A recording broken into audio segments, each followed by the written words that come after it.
o grande espetáculo do 8 de janeiro versão Lula, o musical do fracasso, continua rendendo cenas constrangedoras. E olha que concorrência pesada nesse governo. Porque não foi só um evento vazio, foi um evento existencialmente vazio. Vazio de gente, vazio de autoridade, vazio de humanidade, vazio de sentido e principalmente vazio de vergonha. A Praça dos Três Patetas, dos Três Poderes, parecia cenário de filme pós-apocalíptico. Faltava só o Will Smith passando com um cachorro para fechar a cena. O tal povo, esse personagem que o PT vive invocando como se fosse um espírito ancestral, simplesmente ignorou o convite. O brasileiro olhou para aquele 8 de janeiro comemorativo e falou: "Não, obrigado, eu tenho boleto para pagar." E não foi só o povo que deu bolo, não. Os presidentes do Senado, da Câmara e do STF aplicaram no Lula aquele famoso "depois a gente marca" e nunca mais marcaram. O homem ficou tão prevendo o fiasco que apelou para medidas clássicas de produtor de show fracassado.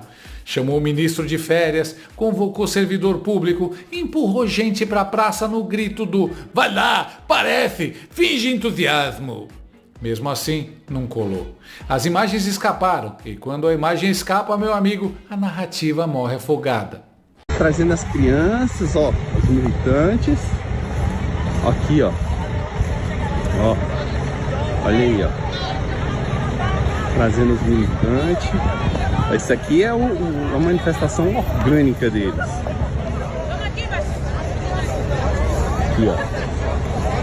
Nos acompanhando aqui. A manifestação orgânica do PT. Aí, ó. Eu acho que eu vou pagar o vou até uma vez. Olha aí, ó. Ó, a filhinha para receber. A Globo tentou ajudar, tentou mesmo. Aquela descida da rampa com câmera fechada parecia filme de terror psicológico. Se a câmera não abrir, o vazio não existe. Presidente Lula em Brasília com o vice-presidente, os dois cercados das suas esposas, de vários parlamentares ali ao redor. Lula acaba de vetar aquele projeto que foi aprovado pelo Congresso e que prevê a redução das penas daqueles que foram condenados pelos atos golpistas. Mas o vazio existe. E a internet abriu a câmera, deu zoom out e mostrou o deserto.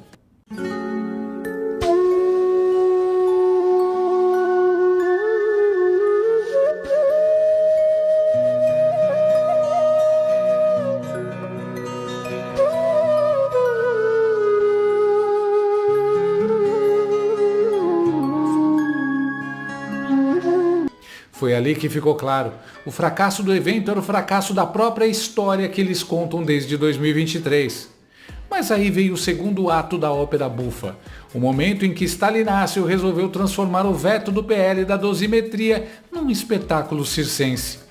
Porque vetar ele vetou, isso ninguém tinha dúvida. A surpresa não foi o veto, a surpresa foi o teatrinho.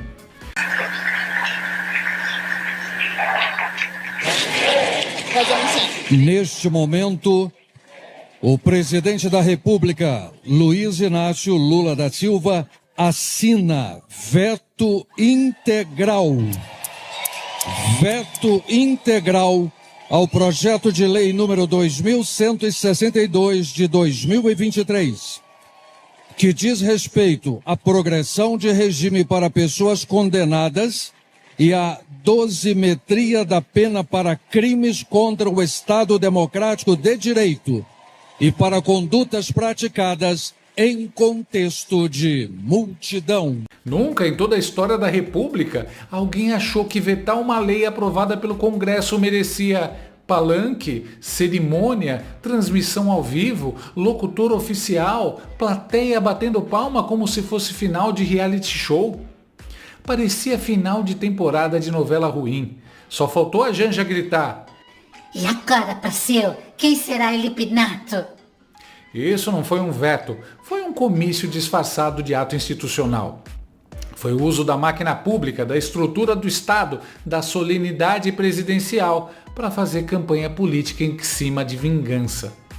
Eu nunca vi alguém vetar uma lei com tanto orgulho no rosto, tanta palma, tanta celebração.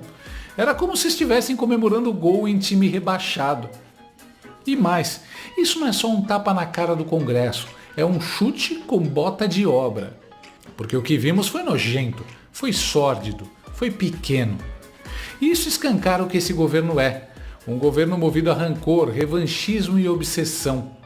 Um governo que parou no tempo, congelado no 8 de janeiro de 2023, como se fosse episódio traumático que precisa ser revivido todo dia. Golpe. Golpe. Golpe. Golpe. Golpe. Golpe. Golpe. Golpe. Desde então, o que eles entregaram? Raiva, ódio, punição seletiva, instituições sendo dobradas, Constituição sendo tratada como guardanapo. A economia? Uma promessa furada. O rombo? Uma herança maldita sendo empurrada para as próximas gerações. É um governo que institucionalizou a bestialidade, e a bestialidade ficou explícita naquele aplauso ao veto.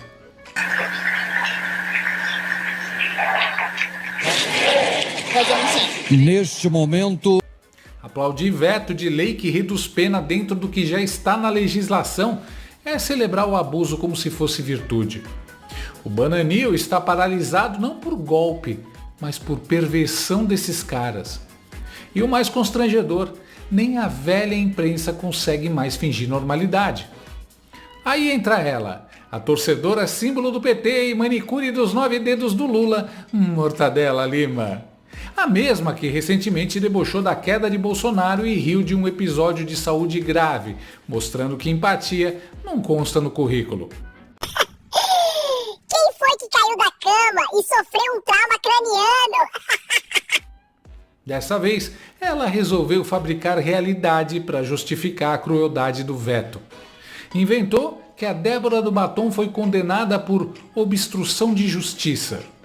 Mentiu com uma tranquilidade assustadora.